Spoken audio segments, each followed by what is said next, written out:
Bonjour à tous, c'est le 5e jour et avant-dernier jour de Regard Connecté, notre événement interne consacré au digital. On organise plusieurs animations depuis la semaine dernière et jusqu'à demain. On a des casques de réalité virtuelle qui sont en libre accès côté bibliothèque, donc n'hésitez pas à en profiter, c'est jusqu'à demain. Et il y a également des ateliers sur plusieurs thématiques qu'on a organisés tous les jours. Et demain, les derniers sur l'intelligence artificielle. N'hésitez pas à vous inscrire, il est encore temps. Et tous les jours, de 13h30 à 14h30, on organise des sessions de pitch où on met à l'honneur des femmes et des hommes du groupe Les Échos Le Parisien qui viennent nous parler de projets tech internes ou de leur métier tech. Et aujourd'hui, on accueille Florence Bordio qui est directrice adjointe du pôle Event. Et je te laisse la parole, Florence. Merci d'être là. J'ai déjà des aficionados. Bonjour à tous. Donc, comme vous disait Eva, je suis la directrice adjointe des événements du groupe pour Le Parisien et pour Les Échos. Et aujourd'hui, on avait envie de vous expliquer un petit peu ce qui s'est passé par le biais du digital, parce qu'on a un secteur d'activité qui est quand même très en présentiel. On se demande ce que viendrait faire le digital au milieu de notre activité. Et il s'est passé pas mal de choses depuis 2 ans et je voulais vous raconter un petit peu ce qu'il en était. Le service événementiel de la maison comporte 40 personnes. C'est un service assez important qui est au 5e étage. C'est un service qui fait beaucoup de bruit parce qu'on est un métier d'homme qui créons un événement autour d'une thématique, et que ce soit en interne comme en externe. Et on en fait à peu près 130 par an. Tout format confondu, ça va des grands auditoires comme Go Entrepreneur où on accueille 38 000 personnes, à Inclusive Day ou à Investir Day qui sont des grosses machineries, et puis à des formats un peu plus petits comme des conférences, comme des think tanks. Les think tanks, c'est des cercles de réflexion sur des thématiques des grandes verticales du groupe, comme la santé, comme l'agriculture ou l'agroalimentaire, comme l'intelligence artificielle, également les ressources humaines, pas mal de choses, et on travaille là-dessus, et puis on a également des roadshows. Donc on fait pas mal de choses. Et puis il y a 2 ans, comme tous, on a vécu un grand moment, c'est-à-dire qu'on faisait des événements physiques partout en France, et puis est arrivé le Covid. Et là, interdiction de sortir de chez soi, de venir au bureau et de se rencontrer. L'équipe a été au chômage partiel pendant quelques mois. Et comme on est plutôt une équipe dynamique et on ne se laisse pas abattre, on s'est dit qu'est-ce qu'on pourrait bien faire pour continuer à faire de l'événementiel. Et là, grâce à l'équipe des RH, on a mis une formation en place à distance et on a appris à twister nos événements en digital. Et là, on a appris un nouveau métier, c'est-à-dire on a appris à faire du digital, à faire des émissions de radio, à faire des émissions de télé, à se servir du studio qui était dans la maison, qui a sauvé aussi notre activité. Et ça nous a permis de continuer à garder le lien avec l'extérieur. À tel point, c'est que même les grands auditoires comme Go Entrepreneur, on les a fait ici, il y a 1 an à peu près, et on se dit, on va hacker le siège de Grenelle. On a demandé à Pierre Louette s'il était d'accord. On a dit après la Casa del Papel, on va faire la Casa del Grenelle. Ça a plutôt pas mal marché. Et on a construit 8 studios dans tous les étages.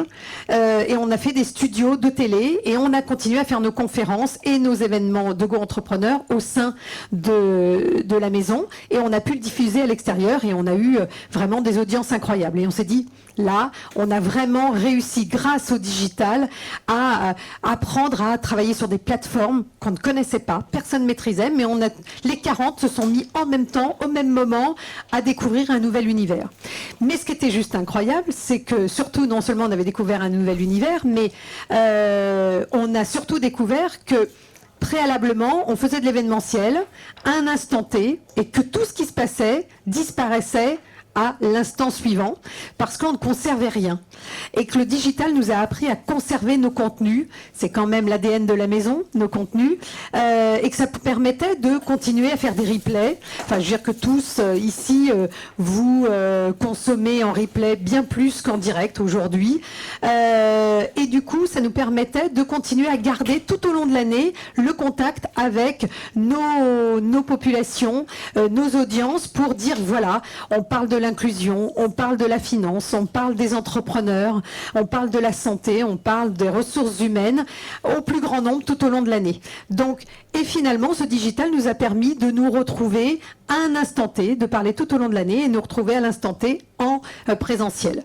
Puis, les choses sont revenues un peu... Alors, on va croiser les doigts parce qu'on n'est jamais à l'abri de ce qui peut se passer, mais on est revenu à peu près à la normale.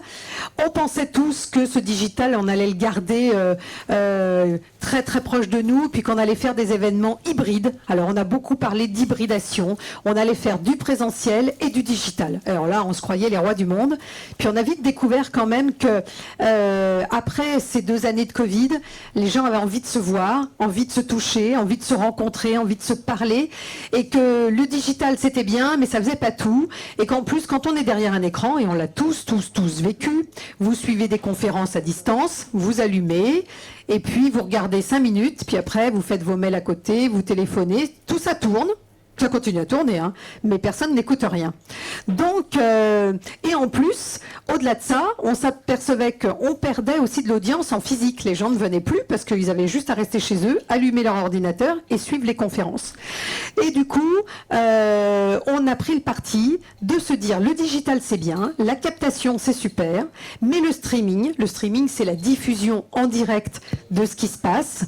C'est pas si génial que ça parce que on va perdre naturellement notre audience et ces rencontres qui sont l'essentiel. Enfin, on a tous envie de s'échanger des choses, de faire des meetings ensemble, des business meetings, de faire des pitchs devant tous. Il n'y a rien de pire que de se retrouver derrière un écran et de voir personne. C'est très impersonnel et puis on ne dit pas les mêmes choses.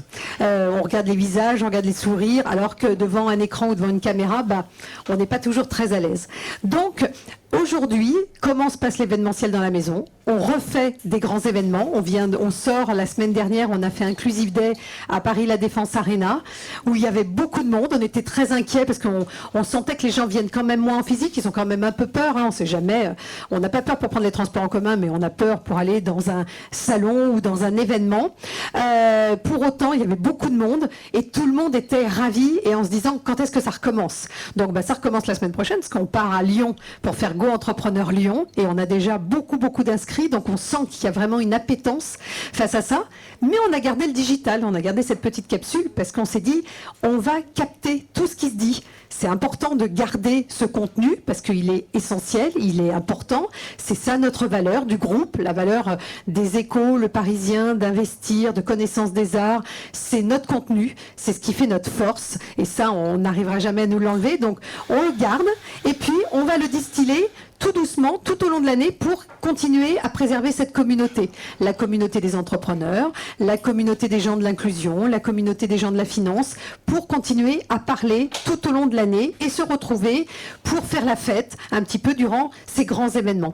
Donc, le digital n'est pas essentiel aujourd'hui, mais ce qui est sûr, c'est qu'il nous a sauvé, une activité qui était absolument pas digitalisée. 2, ça nous a permis surtout de former des équipes. Et ça, on a appris à faire des choses incroyables. On s'est servi du studio. Norberto, que tout le monde connaît dans la maison, qui est le chef du studio, nous a fait découvrir des émissions incroyables et nous a fait des émissions incroyables. On a appris à faire aussi de la vélotypie. La vélotypie, c'est la petite traduction qui se passe en dessous lorsque l'on parle pour pouvoir comprendre et pour être accessible, parce qu'on a aussi une vertu dans la raison d'être du groupe, d'être accessible au plus grand nombre. On a appris à mettre des jingles à l'entrée, à la sortie. On a fait des conducteurs, comme à la télé, on se croyait vraiment chez France 2 ou chez TF1, mais on était tout simplement et humblement aux Échos et aux Parisiens, mais on n'a pas à rougir du tout. Et puis, on revient à une vie un peu plus normale, entre guillemets, c'est-à-dire en faisant du présentiel, mais en gardant toujours cette notion de digital qui est essentielle et auquel, alors, je pourrais dire presque merci au Covid, parce qu'il nous a appris à faire des nouvelles choses. Et il faut toujours savoir tirer des moments les plus difficiles, de bonnes choses, des choses positives. Et ça, c'est vraiment le côté positif de notre métier, c'est de se remettre en question et de se dire qu'on n'est jamais abattu. Quand on est au pied de la montagne, il faut de toute façon la gravir à un moment donné ou à un autre, sinon on va pas très très loin. Et comme on est une équipe de warriors, c'est certainement l'équipe qui fait le plus de bruit dans la maison, qui aime la fête le plus dans la maison, mais qui garde toujours un objectif de business en se disant qu'il faut se réinventer en permanence, et le digital en a fait partie. Voilà. Donc, je ne sais pas, vous avez peut-être des questions Alors, je vais passer le micro, si certains d'entre vous ont des questions. Non. Alors, je vais laisser la place à Aymeric. Moi, j'ai quelques questions pour ça, j'avais pas prévu, hein. T'avais pas prévu les questions? Non, j'avais pas prévu les questions. Merci beaucoup en tout cas pour ton intervention. Alors, j'en ai pris note plusieurs sur mon smartphone. La première question, c'était quelles étaient les attentes des speakers sur cette transformation-là? Est-ce qu'ils se trouvaient plus à l'aise d'être devant une caméra versus d'être devant des gens physiquement présents? Comment est-ce que vous avez pu les aborder pour cette transformation? Alors, nos speakers, il y a plein de grands noms, il y a des personnes aussi inconnues qui font des choses incroyables qu'on met en lumière. C'est jamais facile de passer devant une caméra quand on n'a pas de public.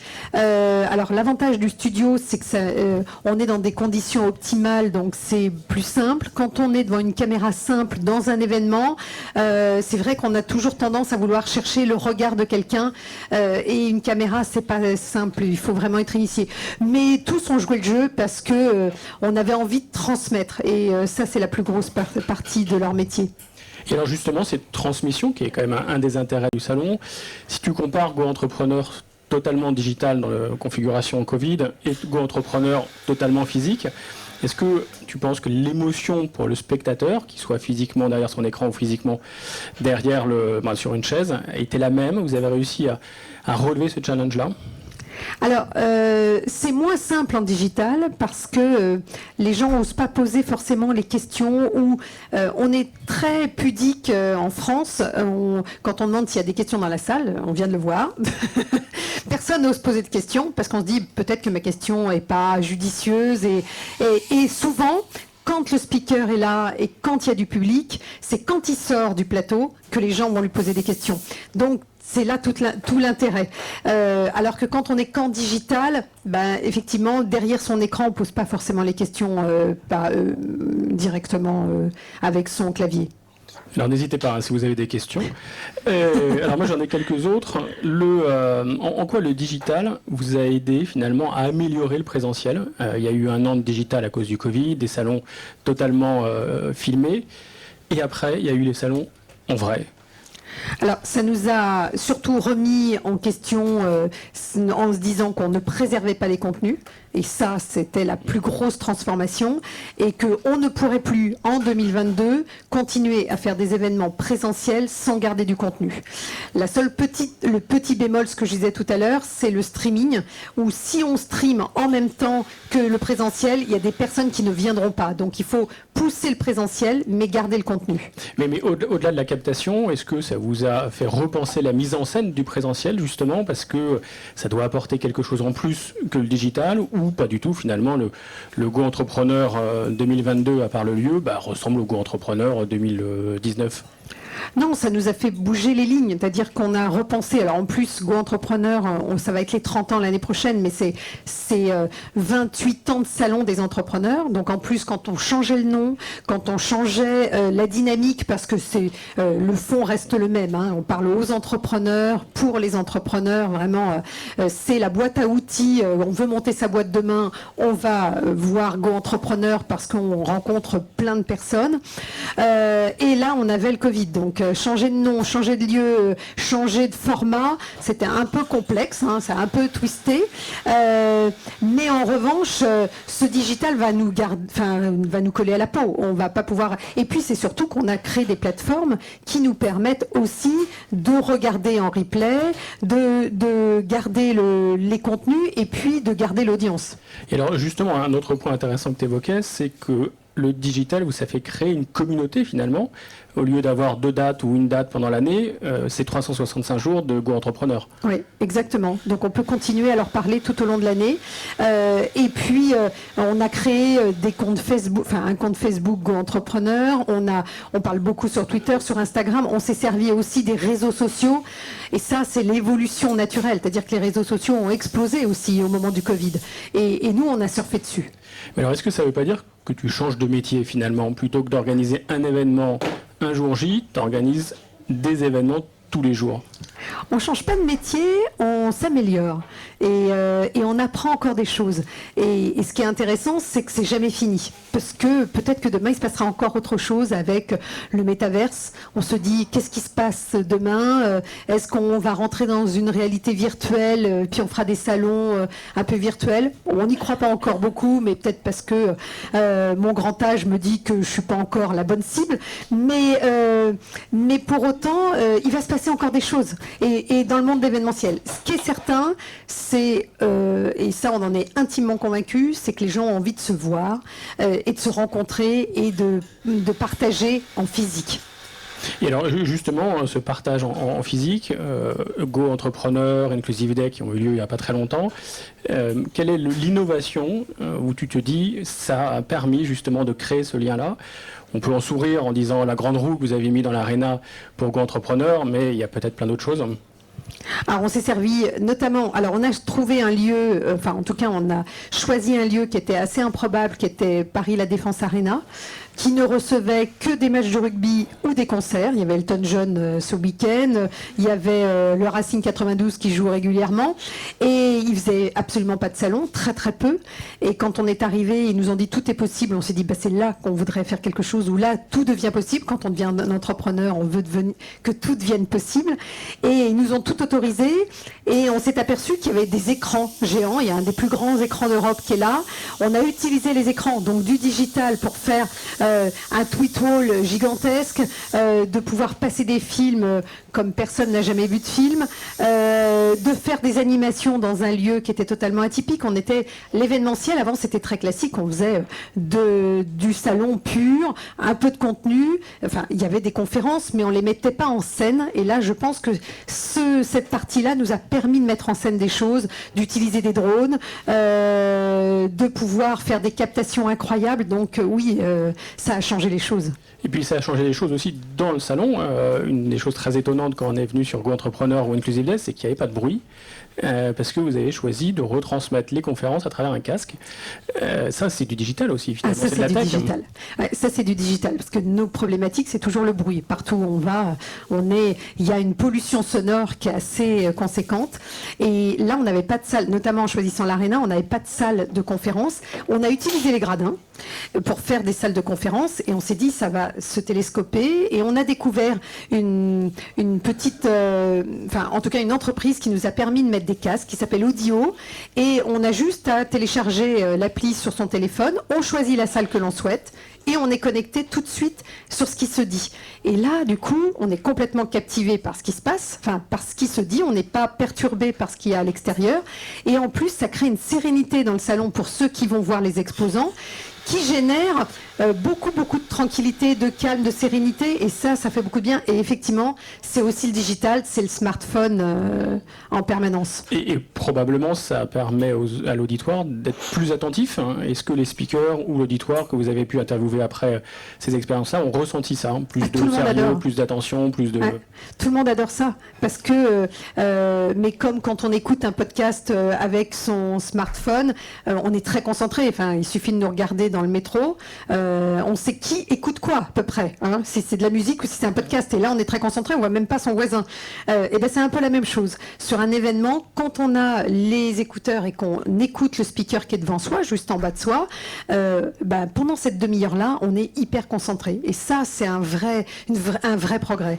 Donc un vrai progrès à la fois pour les visiteurs et à la fois pour les speakers, les auditeurs. Exactement, ouais. Pour conclure, avant qu'il y ait d'autres questions peut-être, sur les nouvelles compétences, les nouveaux comportements de l'équipe, qu'est-ce que les uns et les autres ont dû acquérir pour réussir à la fois à passer du présentiel au digital, puis du digital au présentiel, pas vraiment hybride, mais un petit peu? On s'est dit que c'était possible. Je crois qu'avant tout ça, on n'imaginait pas être capable de le faire.